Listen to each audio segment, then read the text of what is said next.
quickly on, do we have any fans of IDW in the room? Yeah. Do we have any fans of Hot Rod in the room?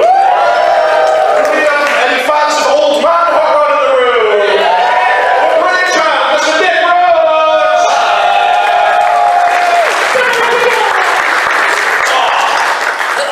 We're just wrong on brand, isn't it? Yeah.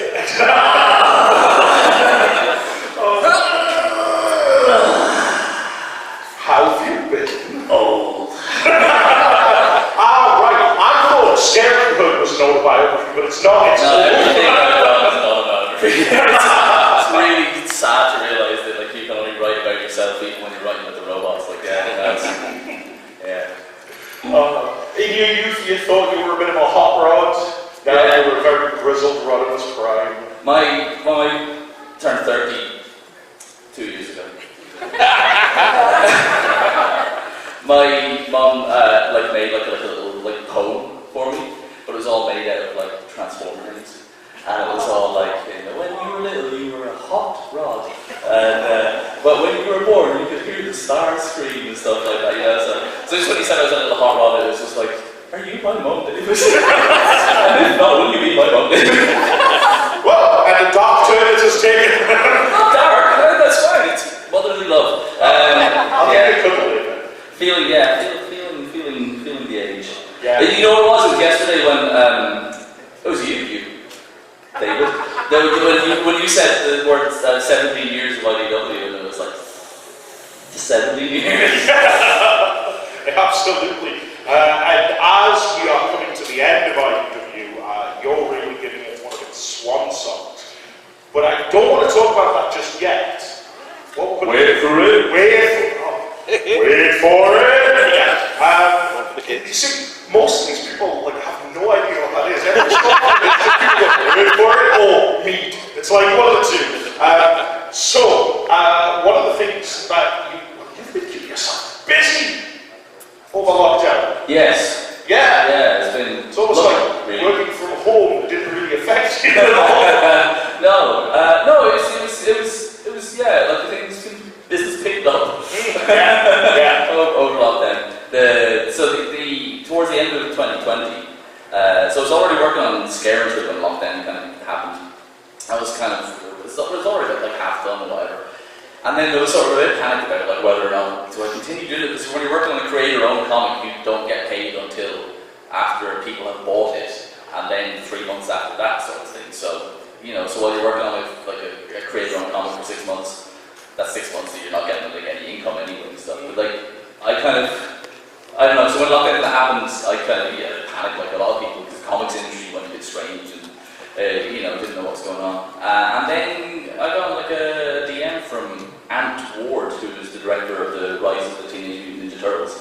And he's the director of the movie that's just come on Netflix now as well, and he's an animation director for Nickelodeon. And said, dude, and he said that they'd been looking at my stuff for as reference for a new Transformers TV show.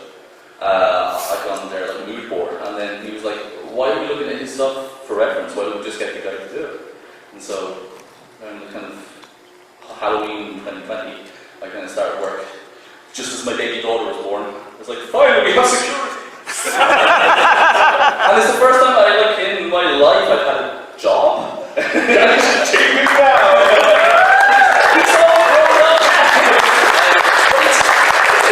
Because it's not like comics, it's kind of, so at the moment, it is a seasonal job, because that's why they call it seasons on TV, apparently.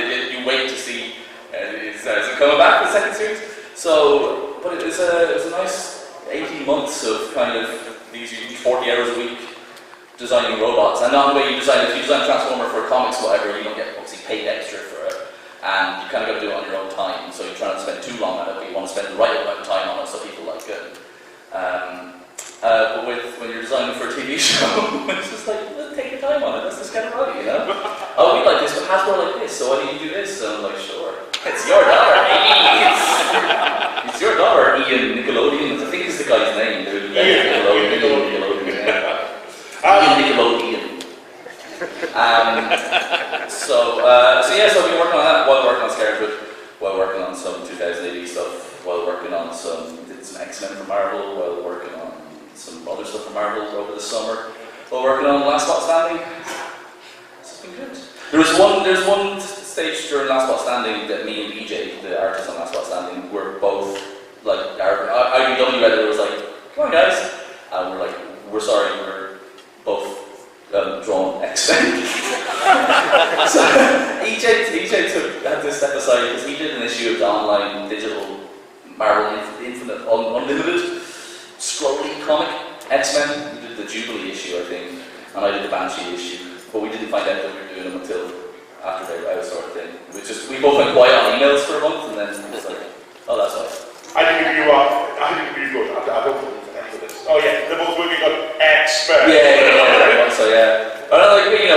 It's good. You can tell everyone, X-Men creators, Nick Roach and EJ Sue. Yeah. Bringing you Last Spot Standing was like, IDW didn't, not very good deal there.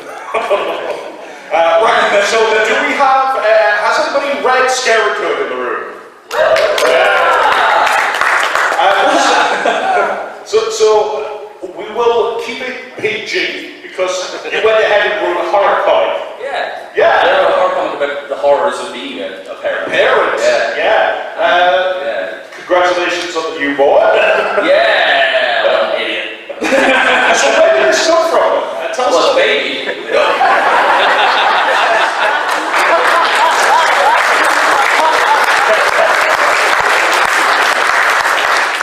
Yes. Tell money where it is. And read David wants to know. The scary has been, like, so when I was just the owner-operator of one child, once she became of age to go to play school, she was out the door to play school. And that meant that I had to, like, interact with other humans. So this is probably about, like, 6 or 7 years ago that was starting to happen. And, you've got to sort of, like, make nice and be friends on the school gates.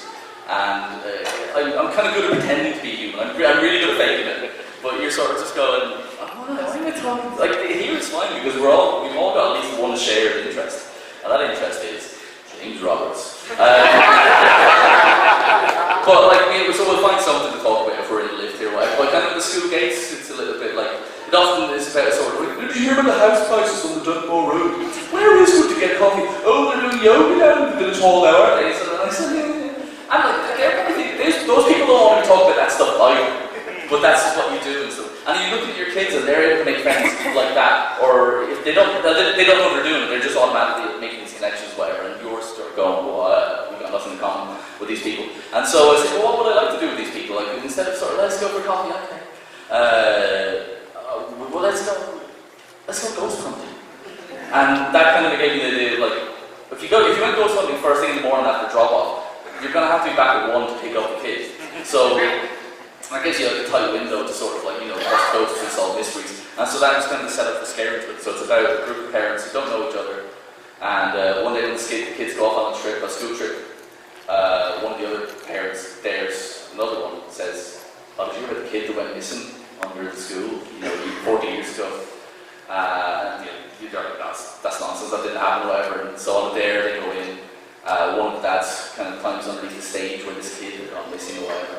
And when he comes out of the stage, when he comes out from under this kind of crawl space, after breaking the head of a statue of Virgin Mary that is wrapped in white thorn, he comes out and it's 8 hours later, it's pitch dark, and he's forgot to collect his kid. And that's the start of it. That's the start of it. So it's kind of like the Goonies if the Goonies are grown up and had mortgages and more panic attacks.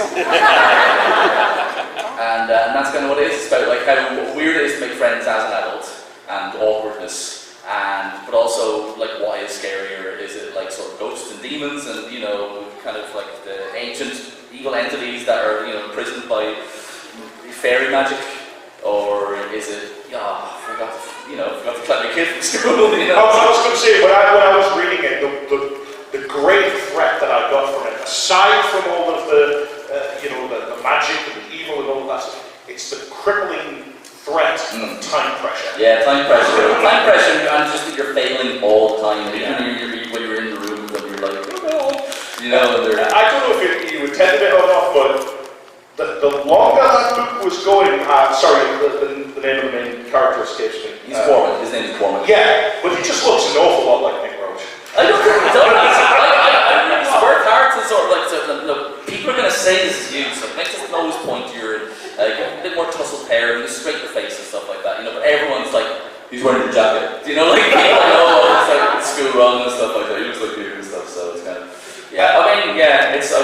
it's obviously, yeah, I mean, yeah. We were talking the other night, just briefly, and you mentioned this, and I think it's such a fascinating story.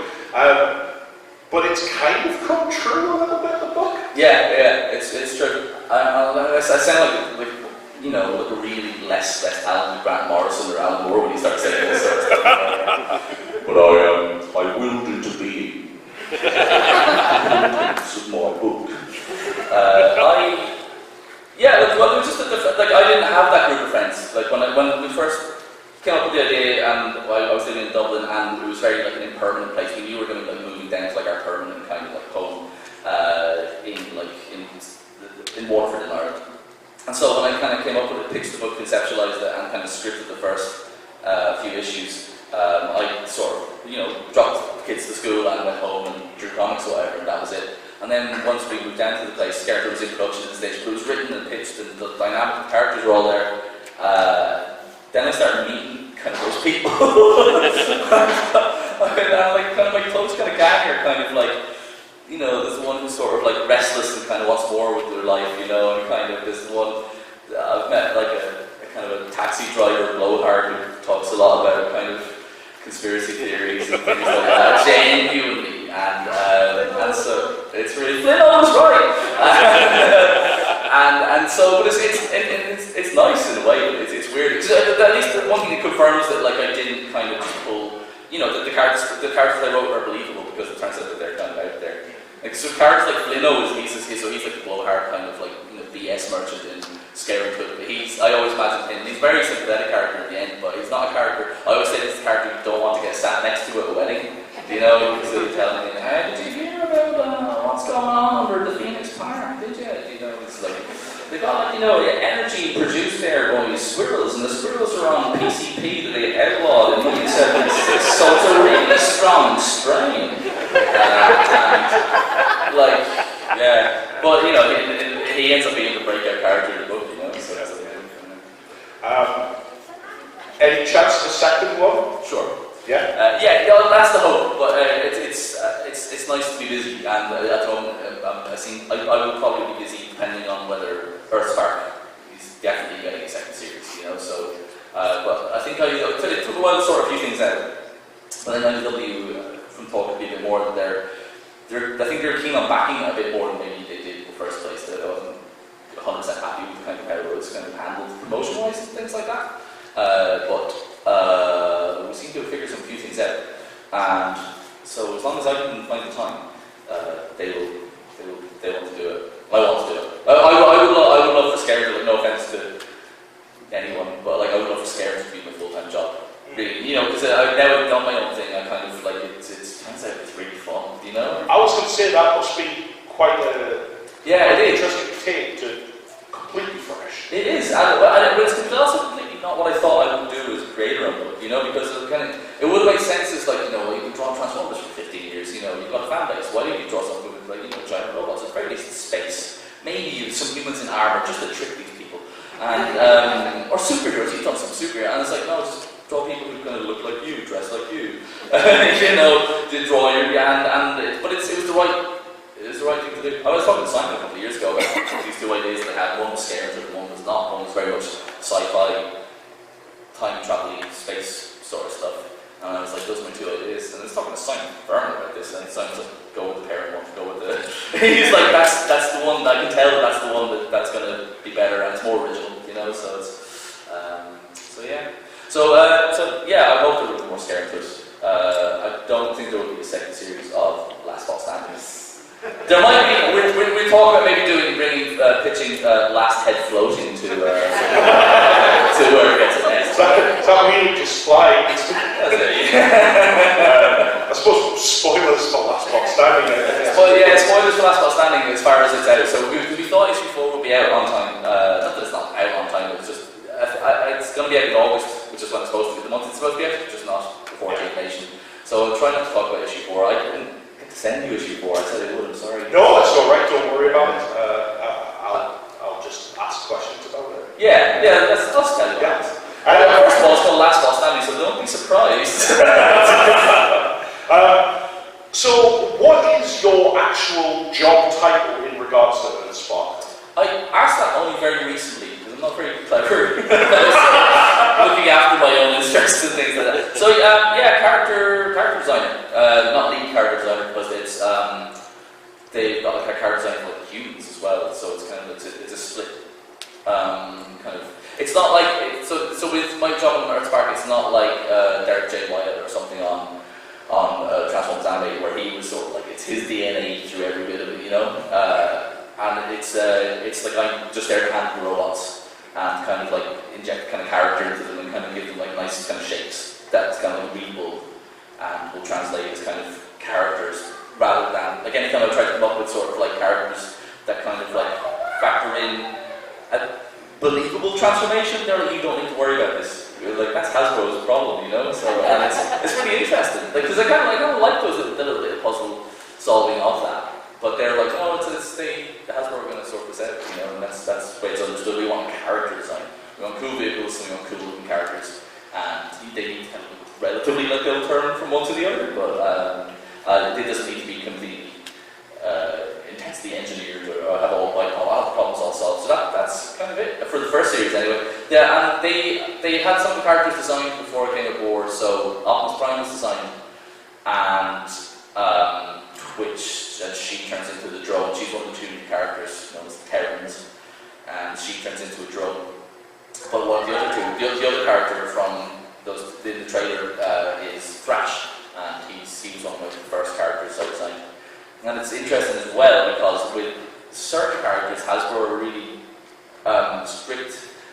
keen, I guess, to sort of keep them close to the evergreen designs, which are this kind of like kind of G1ified. So I'm sure you guys know, but anyone who doesn't know, like, the evergreen is sort of like almost like a Hasbro mandated classic look for key characters, and like characters like Wheeljack, for example, he was one that they were like, we don't want anything really different with him, you know, look at the evergreen one and kind of design one for animation basically.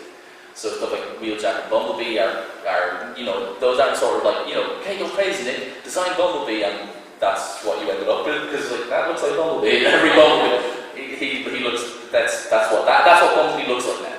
Is what I guess the best way to put it from Hasbro's point of view. But Megatron is mine. The Insecticons are mine, and then there's so many more to come. There's so many characters in it, lots and lots of Decepticons. And I suppose it's fair to say before we move to the question and answer portion, heavily engaged. So what we're able to talk about when it comes to it is very little. Yeah, very little. I'm trying to I can't sort of say any other characters that are in it really, but like it's a lot of characters you expect. You know, it's hard to know what to say, but I know they wanted to kind of, I can almost imagine, take for granted that the audience of this is someone, you know, that they know about Transformers, but also within the world, Transformers have been a thing for quite a long time. That's why in the trailer the kids go, they're Transformers. You know, because the people on the planet Earth know what Transformers are. So it's a Transformers series that doesn't start with the spaceship crashing, you know, which is, you know. It's edge on that. Yeah, but it's nice to sort of like, it's kind of nice to sort of go, we're in. Transformers have been here for a long time and doing things, and there's a status quo, you know, and a relationship that's not always what you think, you know. Not everyone will necessarily trust or like or think Optimus Prime is right for what he has done in the past necessarily, and similarly with Megatron might have more support than one would think. So yeah. How many times have you winked and nudged at the fact, hey, you know, Furman got the right to episode of Beast Wars? Maybe I could write it. I would be lying if I didn't say it. You know, cough loudly in the cold Duke's ear now, sort of. It's it'd be difficult though, wouldn't it? Oh, can I see a sample of your work? No. I can't. I would like to write an episode, but it's, you know, it would be nice. Write an episode, voice acting episode, anything, you know, I'll take it, you know, so yeah. But it would be good. I like the petition, everybody, yeah? Don't do that, no, because they'll be like, oh, it's Nick's friends. You are my friends, are you? You're my mom. Come on, you was. Oh, right, okay. Because every time you say that, I'm going to say this, and my brain goes, you're on stage, you're on the bar. So let's talk about Last One Standing then. Was this intended to fall into this timeline of... No? Okay. No, it was like loosely pitched in a sort of like, oh, fine. I think it was when the last Ronin was being announced, I think. The Ninja Turtles, the kind of last Ninja Turtle story has just come out and it's excellent and it's breaking all sorts of records. Because that's the thing about Last One Standing, just to say, I'm under no illusion that I'm reinventing the wheel. Like, it's sort of, I wanted to do that sort of like Hulk the End or Old Man Logan or Dark Knight Returns with you know, it's like, we were talking with Simon and James last night, Jack, that like it's nice to, like Transformers really lends itself well to the kind of like established sticky tropes like that. Do you know what I mean? Something like mixed Transformers with I Am Legend, oh, it's a spotlight cup. Mixed Transformers with the Expendables or Dirty Dozen, that's the last stand of the records. Did you know? I've got a method, I've got a formula, guys. And so, you know, so I'm under no illusions of what it is that way. Because it kind of means that once the trope is strong, it gives you a kind of clear path to tell like a really kind of like story with the characters then, you know? And it's less plotty than writing the record stuff, you know, and it's to its benefit, I think. But yeah, it was just pitched, and it was thought that it was going to be. They said yes, and they're kind of good enough to kind of say yes without like an actual full. Yeah, as I said to David Marriott, he's like, yeah, he was like, I said it was called Old Man Rollins, just like in a sort of loose, sort of like scripted form, but that was never going to be its actual title. And he said, yeah, Old Man Rollins sounds great. Let's say yes to that. Send me the outline. So he kind of almost has said as much of a yes as you get in comics without having to actually do the legwork. And so it was kind of said yes to before the kind of the rug was pulled on kind of IDW, and the timing is just nuts really. Because this was supposed to come out, and then whatever issue of Brian's series was supposed to be coming out at the same. You know what I mean? Like the thoughts would be when Last One Standing was going to production, that there'd be an ongoing series, so it'd be happening, or a mini series around it, or this would be a mini series, and then be followed on by another mini series. You know, and they've been kind of doing these like nice Elseworldy sort of stuff, like with the King Grimlock series. You know, so like they'll be trying to carve a space where you can tell stories that are not in continuity and just tell a cool story, a straightforward A to B story about a cool character. So it was never meant as a sort of an elegiac swan song for IDW or me or anything really. It was just mad. The timing is like, I think apart from maybe a Shattered Glass comic, I think Last One Standing is. Yeah. Is it? Yeah, I think so. Yeah. And I think that the collection, which I think is out in October, November, is the officially last IDW Transformers publication. So yeah. I know. Yeah, absolutely. It must have been incredible to hear that EJ was available. I didn't think it was possible. And you know, if you're casting for an artist, EJ Sue is your first choice every time. And like EJ, he was the first artist on the IDW Transformers launch, and he's just amazing. He just kind of reinvented. He did reinvent the wheel and drew them really detailed. And so then we all draw detailed wheels. And he's I just didn't think it was. So they asked who I wanted to draw, and it was only ever going to be a suggestion because like I don't get to decide, but like obviously, because first of all, like, do you want to draw? No. And part of me kind of did, and there's bits of me sort of like, oh, it's in the desert a lot. It's only one robot a lot of the time. But as it happened, I would have killed me, I think, with everything else going on. So my first choice would have been Anna Malkova, without knowing EJ was right, because I didn't, you know, Anna's like the MVP on the ongoing, and David Marriott, the editor, said, I've got a real problem with Anna Malkova, and the problem is that I can't clone her. And he said, if I could clone Anna Malkova would be on every book. And so I would have liked Anna to do it. And I was trying to look around and see that I know any of my mates who kind of maybe hadn't done Transformers, but would be a good fit for kind of a steampunky western thing. And then David said, what about, instead of saying, you're getting EJ Sue, or it's decided, it's like, what do you think of EJ Sue? You know, and it's like, I'm on record of what I think about EJ Sue. It's not for young ears. Yeah, he's just incredible. And I really like just how versatile EJ is with his style as well. That he can kind of, like, so when EJ kind of started on the Infiltration, there's that really fetishy sort of techie detail stuff. But like he reads, he's widely read in comics, and he's a big like Mike Mignola fan. So I think the Spotlight Crowd was it? Yeah, it was kind of, so that was the filling he did of my Costas ongoing, he kind of like leaned into something really kind of heavy, sort of blacks and kind of really blocky shapes. To kind of like scratch his inner kind of mignola, and so there's a little bit of that in his last bot stuff too. There's kind of like he just draws really good people. He just draws really good at the aliens or the humans or whatever kind of people in Last Bot Standing. Like they just look great. You know what I mean? Like it's kind of they're not distractingly off. You know, he's just a man for the job. And like issue 3 tested as well. Like he's so good at like action scenes. Like so, it was really nice with the 30-page format especially. It was really nice to be able to have the space to do like a big action scene.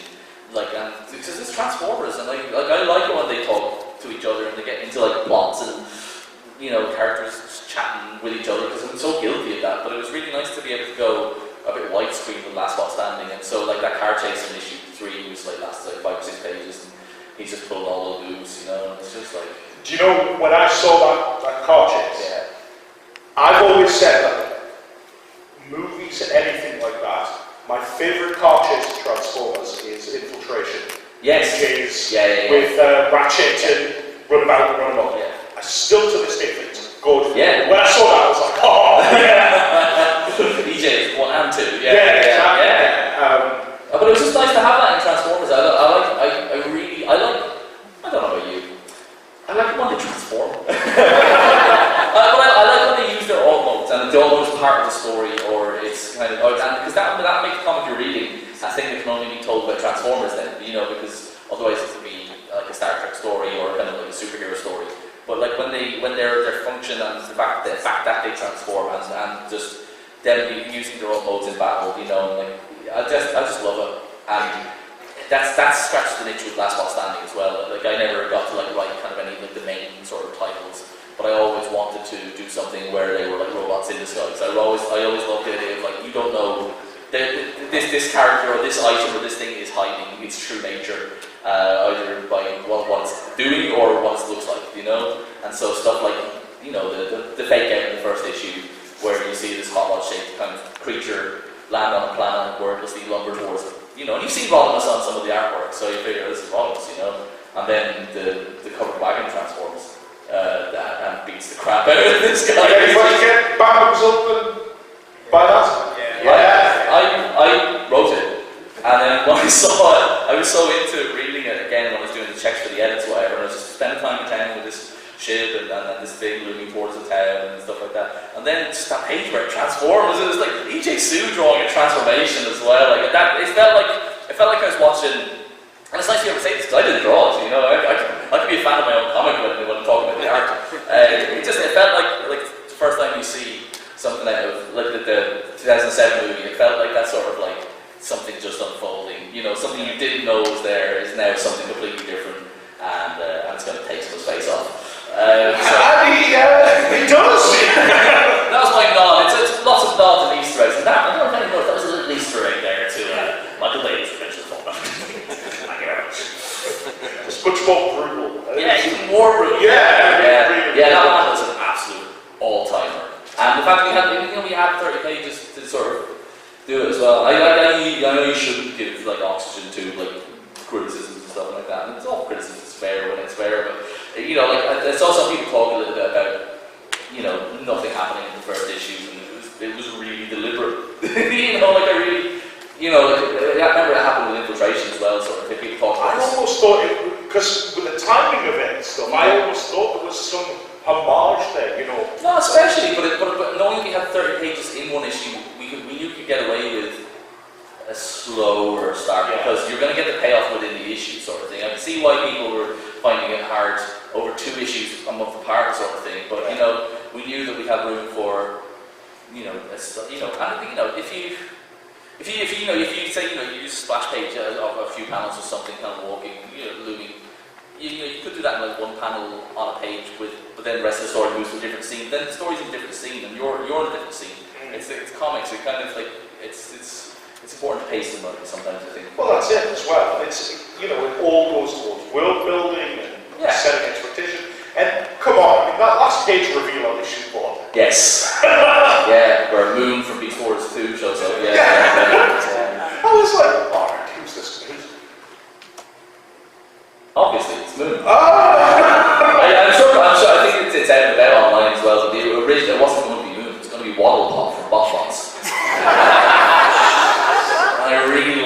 be sort of like, so the capsule lands and you see a shape coming out and pulls out, and it's just this like block, penguin, sinister looking penguin. And that is one of the few things, like in my 17 years, that Hasbro said no, because they wanted, because the BotBots cartoons out there they said you can use Beast Wars, you can use the movie, you can use any other, but you cannot use BotBots. And I was like, I can see why people are going to get confused if they're watching the Netflix show. But so we had like a list of a signal lancer was one of the other options. We kind of something but it was too odd. Like from a storytelling point of view, just to have like a light poster of traffic lights as the. It would be no one would come back for issue 2 there. Given where the story goes, the idea of BotBots farming humans. Little bots. You're a bad man. If you take that this is the end of time and all iterations of Transformers have existed before then, BotBots will have been and gone, and they're legitimate Cybertronian life too. And if one of them survived, they would have to adjust to the new fuel intake, So it's one of the things that is hit on in the story, and it's something that I've always thought about with the franchise and stuff, which I never really think gets addressed too often, is sort of the timelessness of a giant mechanical robot that is almost unkillable. yeah. And I really like that setting, just the idea of it being, look, almost all of life in the universe is gone, and these things are still around and they're still fighting. Well, not only is all life gone, it's gone because of them. Yeah, And that which is the only thing that you could do to give Rodimus any sort of pass for his very rash actions. Then, There has to be, for an all-on step of that outline, there has to be on the balance sheet, pretty good reasons for it. Like, no, we have to go home. We have to stop. It's very kind of. It is very sort of comic booky. They could still be alive. They could, and the fact that something like a human life in a western town, is the only thing left at the end of time. It's all just supposition and kind of just there to serve the story. Really, I wanted to do a cowboy Transformers story, all right? Where did Wheelie come from? Well, same place babies come from. I knew that I wanted there to be a veteran character, from some character of kind of Hot Rod's generation that he would recognise and would recognise him, because the visitors that come, who have been sort of farming the galaxy to sort of stay alive, they're all chronologically toys that were released after Rodimus. So that was the only way I could kind of reconcile with them, that they would be younger Cybertronians than him, or that maybe they would know him and he would know them, but that maybe one character had survived that he would recognise, and so I did. I knew it could be cut, because then that takes away the oldness of Hot Rod. Then and it's kind of so it should be somebody that is possibly old now, but someone who's also young. But Hot Rod is kind of the youngest character who's maybe younger than him.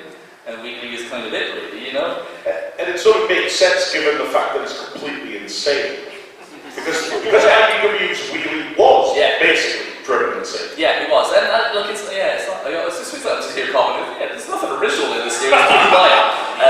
No, but it is riffing on that. He was insane anyway. Isn't that the idea that he being stranded on Quintesson is why he talks his mind? So, so the fact that he's just been around too long. Wherever Wheelie is, he's outstayed his welcome, and he's coping with it. So so in our series, instead of coping by writing, over the billions of years, he's now evolved to haiku.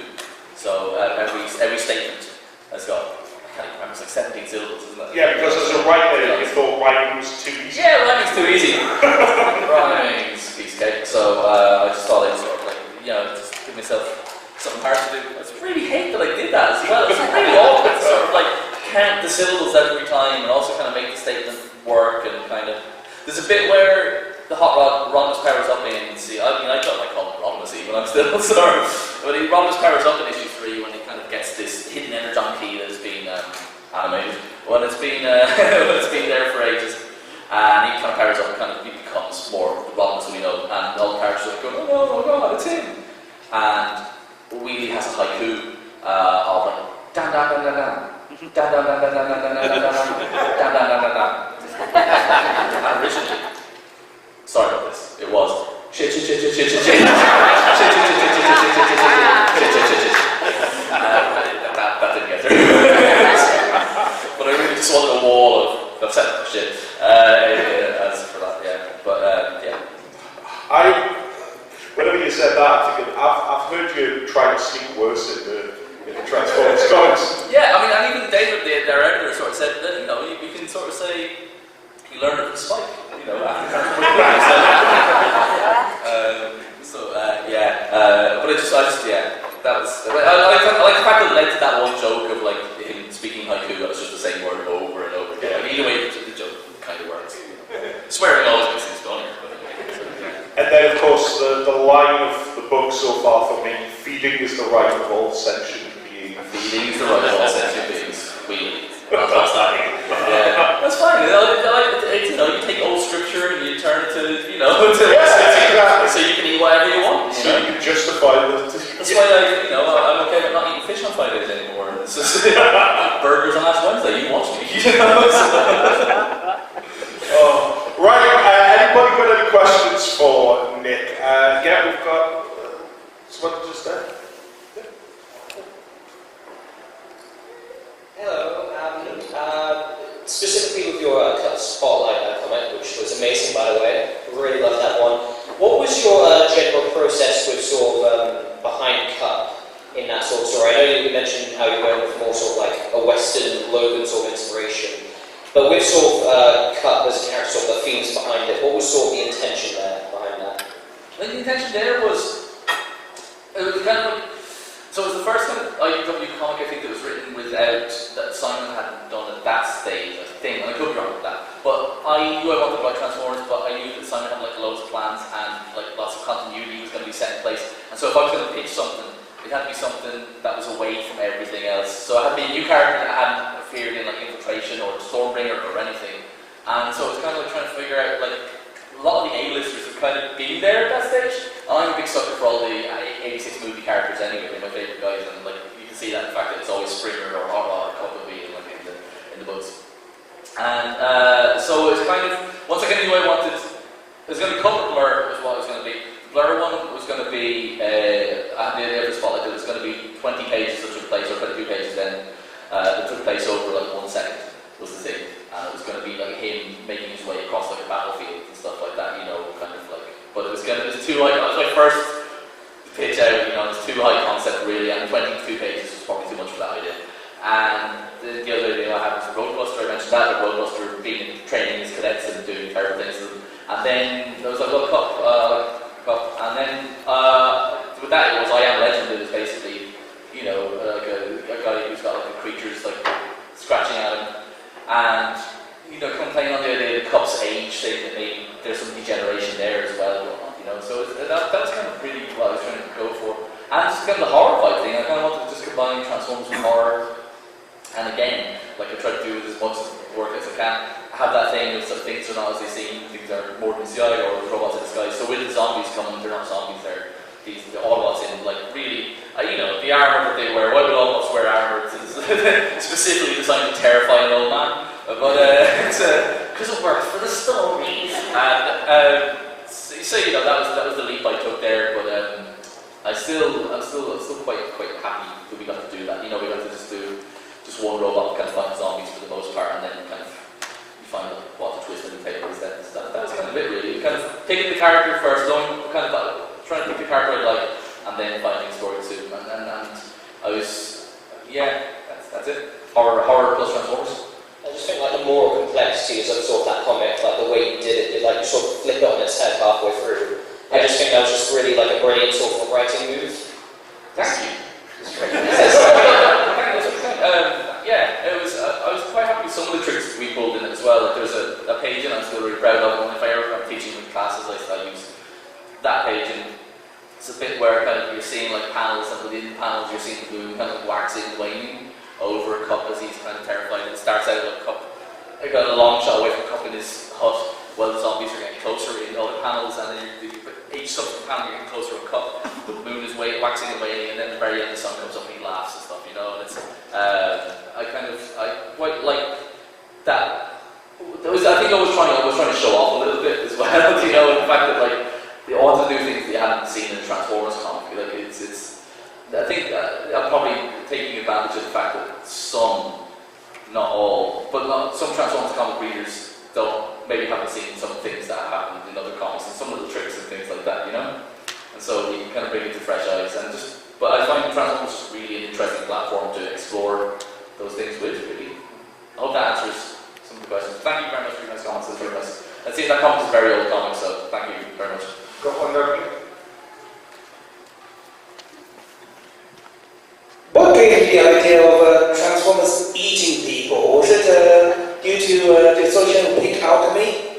Well, it was more, I don't know really. I think it was more I wanted to kind of figure out what the stakes, literally, not humans' stakes, not people's stakes. But then, at this stage, you know, like, there's always the world, the Paddy's going to destroy the world, you know, or humanity is at risk and stuff, but I kind of wanted to make it a little bit more personal and to why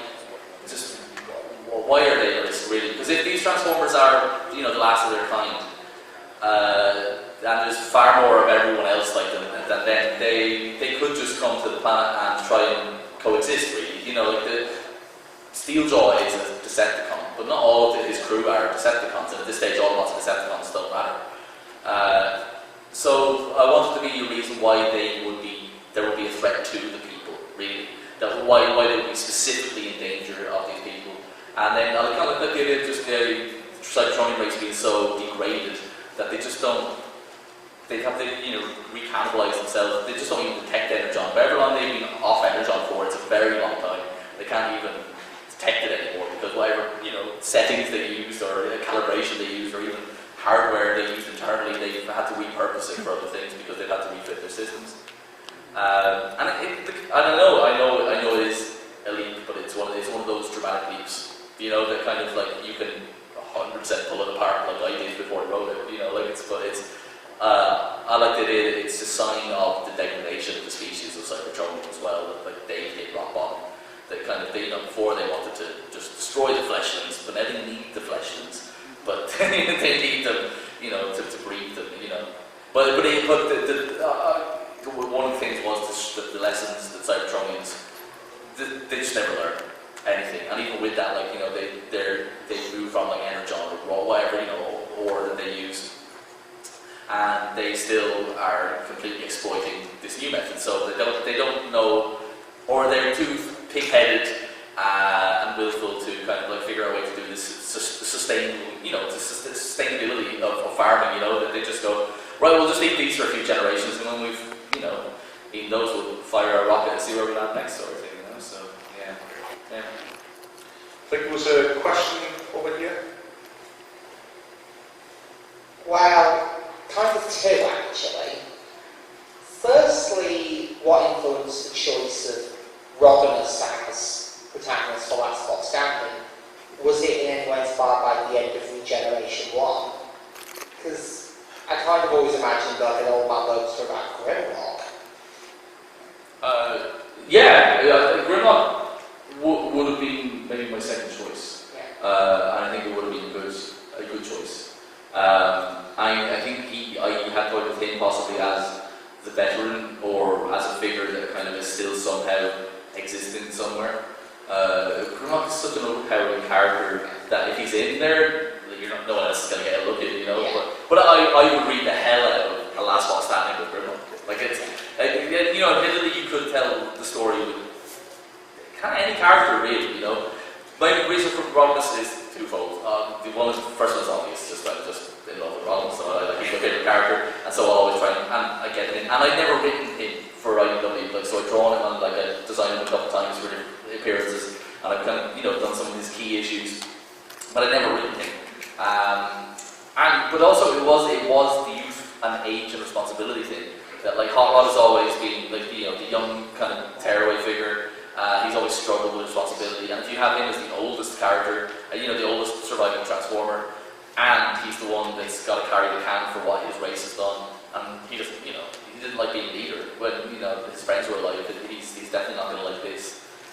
So it was that type of thing. But I did even say to David and Hasbro at the beginning that, like, if you need, it could be Bumblebee, I mean, the only character it couldn't be was Optimus Prime. I think that would be an interesting story, but like, and to the point that there is the only mention of Optimus Prime in the whole book is in issue 2 when Rodimus is trying to sort of like see if anyone recognises him or other characters from history, and that's how far it's gone, is that people don't even recognise Optimus Prime's name, so kind of, which is unlikely, but what isn't unlikely is the fact that they will still and do recognise Thundercatcher's name. So I think no one's disagreeing on that. So. The second one. Yeah. The sins of the Wreckers or last stand of the Wreckers trade paperback mentions a Rumble spotlight with Stakeout that you pitched, and we heard about the Octane spotlight, elements of that went into Fulcrum and Mother Meets the Army. Yeah. Could you tell us any more about the Rumble spotlight, what that entails? So, as I mentioned earlier on, I didn't know how to, if you're pitching stuff at that stage of the IDW continuity, it was kind of fairly mapped out. Simon had an idea where everything was going, and you kind of need to keep things separate. But at that stage, I had an idea that when you meet Soundwave in IDW first on Earth, he's got Laserbeak and Ravage, he doesn't have Rumble. And Rumble was supposed to make the trip with him, he's supposed to be on the ship. But Rumble woke up with a hangover, and like some alien world, and he's a fugitive, like he's wanted by Ultra Magnus, and Ultra Magnus is like sending his cadet Stakeout, because I think you can handle this one, so I'm going to send you out to sort of retrieve Rumble. And so they Stakeout, Rumble wakes up with a hangover and goes straight to the bar on this alien planet, cantina type stuff, whatever, and Stakeout kind of meets him there. And Rumble gets himself in trouble, and Stakeout has to protect Rumble all throughout the story because he needs to bring him in life. So it's just that sort of, kind of buddy, mismatched buddy sort of thing. The two characters essentially handcuffed to each other sort of thing, while they kind of fight their way through. And then at the very end, Rumble doesn't want to use his pile drivers because of his hangover. Too much noise, yeah. But at the very end, he does this sort of to save himself, to save him and Stakeout basically. He ends up like bringing a city block down or whatever, so he can get away free and stuff, and like, not Stakeout out, but Rumble lives another day sort of thing, So that was kind of pretty much it. It was just going to be like kind of a dopey kind of buddy kind of thing. And I kind of wish I would have done it. Because kind of like, I would have had Rumble as a transformed into like a motorbike. There would be like little kind of chase through like these little streets and stuff. He was a bike and Stakeout. And so I always, the Stakeout is when he appears in Last Stand of the Wreckers. He always came from the idea I want the Stakeout to be like Magnus's cadet, and so we were kind of in my head he had lots of adventures with Rumble. Well, yeah, Rumble and with Verity between Last Stand and since. So yeah, so that's it. Last one, just down here, the gentleman in the white t-shirt. Hi Nick, obviously with IDW and everything you're responsible for a lot of pinnacle moments like the Wreckers, Maximum Dinobots, like the start of Modern Meets Design, stuff like that. I was just wondering, what would you personally think is your proudest achievement in the history of Transformers up to this day? It might be really getting kicked. It's not really getting kicked into orbit. I think it's really biting Robinson's ankle. I think maybe it could be that. It could be that. I like stuff like that. The stuff that's kind of little stuff you haven't seen before. I guess in some ways. So stuff like because this makes it sound like I only like the shocking stuff, but like anything that some people think is shocking, I usually find it like funny. Like I think there's a big difference between edgelord stuff and black humor, and I think why I try to do is black humor as opposed to sort of like, but you didn't think that was coming. I remember just as a side note, I remember someone online in Spotlight Megatron talking about when Needle Nose. Well, Megatron says something like, you need to hand the Autobots the hearts to themselves, whatever. How can we do this, Megatron? We have no hands, And so it's like, he thinks he's so edgy. Oh, I've got no hands and stuff like that. It's like, it's a joke. He's lost his hands. Like, you know, but so stuff like that. So stuff. The reason why I'm talking about that is I think proud phone. That's a really hard question. It's a good question. I wish I had a quick answer. I'm going to say tarantulas bursting out of Roadbuster's head. So, You know that. Right, Nick, thank you very much. We have run out of time, unfortunately. so this is the last time I remember at a Transformers convention, I guess, because this is it now, yeah? Well, you just need to hope there's a season 2. No, you're finishing Transformers conventions is what I heard, because... Oh! Yeah. All right, Yeah. listen, speak at this point. Yeah. Exactly, shut it all down. It peaked the minute Weeby sunk his fangs into Ron's. Guys, I will let you wrap up. I am just going to say thank you so much for everything. If I don't get a chance to say it, for the last 17 years, it's been amazing. Because I might not get a chance to say it again. You guys have been incredible. Out of everyone, I felt so supported. By people I met here, but online. It really feels the stuff we did mattered in some way, and it mattered. All that mattered, at least to me,